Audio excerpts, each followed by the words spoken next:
جی ہاں دوستو، میں ہوں Maria Tahir and again welcome to my YouTube channel M T world facts. Muhammad bin Qasim, پہلا حصہ، ناہید ابو الحسن۔ جی ہاں دوستو، تیسرے دن آسمان پر بادل چھا رہے تھے۔ سلمیٰ کوٹھے پر چڑھ کر حسرت بھری نگاہوں سے سمندر کی طرف دیکھ رہی تھی۔ ساحل سے دور ابو الحسن کا جہاز موجوں پر رقص کرتا نظر آ رہا تھا۔ ہوا کے چند تیز جھونکے آئے اور بارش ہونے لگی۔ بارش کی تیزی کے ساتھ اس کی نگاہوں کا دائرہ محدود ہوتا گیا، یہاں تک کہ جہاز آنکھوں سے اوجھل ہو گیا۔ ضبط کی کوشش کے باوجود اس کی آنکھوں سے آنسو چھلک پڑے اور رخساروں پر بہتے ہوئے بارش کے قطروں کے ساتھ مل گئے۔ سلمیٰ دیر تک ہاتھ اٹھا کر یہ دعا دہراتی رہی، میرے مولا اسے سمندر کی سرکش لہروں سے محفوظ رکھیو۔ باغیچے میں ابو الحسن سے آخری ملاقات کے بعد سلمیٰ کے خیالات اور عادات میں بہت بڑی تبدیلی آ چکی تھی۔ اسے ابو الحسن کی بے اعتنائی کا بے حد ملال تھا، تاہم اسے انسانیت کا بلند ترین معیار تصور کرتے ہوئے وہ اس بات پر ایمان لا چکی تھی کہ اس کی جو عادت ابو الحسن کو ناپسند ہے یقیناً بری ہوگی۔ چنانچہ اس نے دوبارہ کسی کے سامنے بے حجاب ہونے کی جرات نہ کی۔ جب ابو الحسن اور اس کے ساتھی بندرگاہ کی طرف روانہ ہوئے تو اس نے اپنے دل سے یہ سوال کیا، کیا اس کے دل میں میرے لیے کوئی جگہ ہو سکتی ہے؟ ابو الحسن کی باتیں یاد آتیں تو اس کے دل میں کبھی یاس کی تاریکیاں مسلط ہو جاتیں اور کبھی امید کے چراغ چمک اٹھتے۔ عبداللہ کی آواز سن کر وہ نیچے اتری۔ بوڑھے باپ نے سوال کیا، سلمیٰ تم بارش میں اوپر کیا کر رہی تھی؟ کچھ نہیں ابا جی، میں سلمیٰ کوئی بہانہ کرنا چاہتی تھی، لیکن اسے ابو الحسن کی نصیحت یاد آ گئی اور وہ بولی، میں ان کا جہاز دیکھ رہی تھی۔ عبداللہ نے کہا، وہ تو دیر ہوئی جا چکے، جاؤ تم کپڑے بدل کر آؤ، طلحہ ابھی آ جائے گا، ہم اسے قرآن مجید پڑھیں گے۔ سلمیٰ نے پوچھا، آپ انہیں کہاں چھوڑ آئے؟ وہ راستے میں زید کے گھر ٹھہر گیا تھا، ابھی آ جائے گا۔ چند دنوں میں طلحہ کی تعلیم کا نتیجہ یہ ہوا کہ سلمیٰ اپنی ہر بات میں ابو الحسن کی خوشی کو مقدم سمجھنے کی بجائے خدا کی رضا کو مقدم سمجھنے لگی۔ تاہم ہر نماز کے بعد اس کی سب سے پہلی دعا ابو الحسن کے لیے ہوتی تھی۔ 6 مہینے گزر گئے، ابو الحسن کی کوئی خبر نہ آئی۔ سلمیٰ کی اداسی بے چینی میں تبدیل ہونے لگی۔ وہ صبح و شام مکان کی چھت پر چڑھ کر سمندر کی طرف دیکھتی۔ بندرگاہ کی طرف آنے والا ہر نیا جہاز اسے دور سے ابو الحسن کی آمد کا پیغام دیتا۔ وہ اپنے خادم کو دن میں کئی بار بندرگاہ کی طرف بھیجتی۔ جب وہ مایوس نگاہوں کے ساتھ واپس آتا تو وہ بے قرار ہو کر پوچھتی، تم نے اچھی طرح دیکھا؟ ممکن ہے ان میں کوئی عرب بھی ہو؟ خادم جواب دیتا، وہ فلاں جگہ سے آیا ہے، میں پوری طرح چھان بین کر کے آیا ہوں، ان میں ایک بھی عرب نہ تھا۔ وہ امید و بیم کے سمندر میں غوطے کھانے والے انسان کی طرح تنکوں کا سہارا لیتی اور کہتی، تم نے ملاحوں سے پوچھا ہوتا، ممکن ہے انہوں نے راستے میں کسی بندرگاہ پر عربوں کا جہاز دیکھا ہو یا ان کے متعلق سنا ہو۔ خادم پھر بھاگتا ہوا بندرگاہ جاتا۔ سلمیٰ کی امنگیں پرانی امیدوں کے کھنڈروں پر نئی امیدوں کا محل کھڑا کر لیتیں۔ بوڑھے نوکر کا افسردہ اور ملول چہرہ پھر وہی حوصلہ شکن خبر دیتا اور سلمیٰ کی امیدوں کا محل دڑام سے نیچے آ رہتا۔ ہر صبح وہ اپنے دل میں امید کے چراغ روشن کرتی۔ جب سورج سمندر کی لہروں میں چھپ جاتا تو یہ چراغ بھی بجھ جاتے۔ اس کے دل کی دھڑکنیں آہوں اور آنسوں میں تبدیل ہو جاتی۔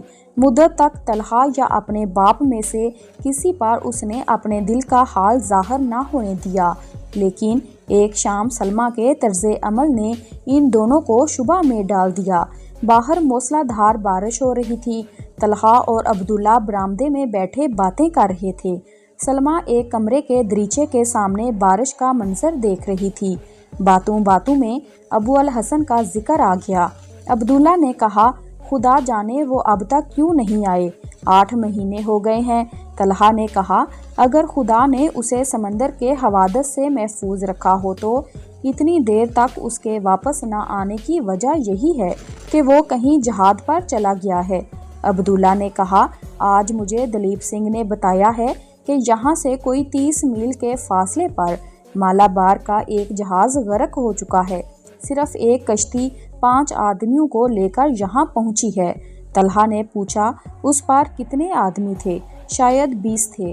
جہاز بہت بڑا تھا اور اس پر تجارت کا بہت سا مال تھا۔ جہاز کیسے غرق ہوا؟ ملاح منزل کو قریب دیکھ کر بے پرواہ ہو گئے اور جہاز ایک چٹان سے ٹکرا کر پاش پاش ہو گیا۔ سلمیٰ پاس کے کمرے میں بیٹھی ہوئی اپنے خیالات میں مخو تھی۔ اس نے فقط آخری فقرہ سنا اور ایک ثانیہ کے لیے اس کی رگوں میں خون کا ہر قطرہ منجمد ہو کر رہ گیا۔ برآمدے سے پھر عبداللہ کی آواز آئی یہ چٹانیں بہت خطرناک ہیں۔ ہر سال ان کی وجہ سے کوئی نہ کوئی جہاز غرق ہو جاتا ہے۔ یہاں کے باشندوں کا خیال ہے کہ یہ چٹانیں سمندر کے دیوتا کے مندر ہیں۔ یہ سنتے ہی سلمیٰ کی رگوں میں ایک غیر معمولی ارتعاش پیدا ہوا۔ وہ اٹھی اور اپنے کمرے سے نکل کر باپ کے سامنے آ کھڑی ہوئی۔ اس کا دہشت زدہ چہرہ اور پتھرائی ہوئی آنکھیں دیکھ کر باپ نے پوچھا بیٹی تمہیں کیا ہوا؟ کچھ دیر جذبات کی شدت کی وجہ سے سلمیٰ کے منہ سے کوئی آواز نہ نکلی۔ رنج و کرب کی گہرائیوں میں ڈوبی ہوئی نگاہیں یہ کہہ رہی تھیں جو کچھ تم مجھ سے چھپانا چاہتے ہو میں سن چکی ہوں۔ طلحہ نے حیران ہو کر پوچھا کیوں بیٹی کیا بات ہے؟ سلمیٰ کے بھینچے ہوئے ہونٹ کپ کپائے، پتھرائی ہوئی آنکھوں سے آنسوں کے باریک پردے چھا گئے۔ اس نے کہا بتائیے کب ڈوبا ان کا جہاز؟ آپ کو کس نے بتایا؟ اور وہ آپ خاموش کیوں ہیں؟ خدا کے لیے کچھ کہیے، میں نرمی سے بری خبر سننے کے لیے تیار ہوں۔ ہچکیوں اور آہوں کی شدت اس کی آواز کے تسلسل کو توڑ رہی تھی۔ عبداللہ نے پریشان سا ہو کر جواب دیا بیٹی ہم مالابار کے ایک جہاز کا ذکر کر رہے تھے۔ آج دلیپ نے مجھے بتایا تھا لیکن سلمیٰ نے باپ کا فکرہ پورا نہ ہونے دیا۔ نہیں آپ مجھ سے چھپانا چاہتے ہیں، مجھے جھوٹی تسلیاں نہ دیں۔ یہ کہہ کر سلمیٰ ہچکیاں لیتی ہوئی دوسرے کمرے میں چلی گئی۔ بوڑھا باپ کچھ سمجھا کچھ نہ سمجھا۔ وہ طلحہ کی طرف معذرت طلب نگاہوں سے دیکھتا ہوا اٹھا اور سلمیٰ کے کمرے میں چلا گیا۔ سلمیٰ منہ کے بال بستر پر لیٹی ہچکیاں لے رہی تھی۔ بوڑھے باپ کا دل بھر آیا اور اس نے قریب بیٹھ کر سر پر ہاتھ پھیرتے ہوئے کہا بیٹی کیا ہو گیا تمہیں؟ سلمیٰ اٹھ کر بیٹھ گئی، آنسو پونچھے اور ہچکیاں ضبط کرتے ہوئے جواب دیا کچھ نہیں ابا جان، مجھے معاف کیجیے، آئندہ آپ مجھے کبھی روتے نہیں دیکھیں گے۔ لیکن رونے کی کوئی وجہ بھی تو ہو، ایسی خبریں تو ہم روز سنا کرتے ہیں۔ آخر مالابار کا ایک جہاز غرق ہو جانے کی خبر میں کیا خصوصیت تھی؟ سلمیٰ نے غور سے اپنے باپ کے چہرے کی طرف دیکھا اور قدرے مطمئن ہو کر بولی آپ سچ کہتے ہیں۔ عبداللہ نے برہم ہو کر کہا آخر مجھے جھوٹ کہنے کی کیا ضرورت تھی؟ آج تک تم نے میری کسی بات پر شک نہیں کیا، اگر مجھ پر یقین نہیں آتا تو طلحہ سے پوچھ لو۔ سلمیٰ نے ندامت سے سر جھکا لیا اور کہا ابا جان میں معذرت چاہتی ہوں، میں سمجھتی تھی کہ شاید آپ عربوں کے جہاز کا ذکر کر رہے تھے۔ بیٹی کیا تم یہ سمجھتی ہو کہ خدا نخواستہ اگر میں ان کے جہاز کے متعلق ایسی خبر سنتا تو مجھے تم سے کم صدمہ ہوتا؟ جی ہاں دوستو، ویڈیو پسند آئی ہے تو لائک کر دیں اور چینل کو جلدی سے سبسکرائب کریں۔ Thanks for watching my video.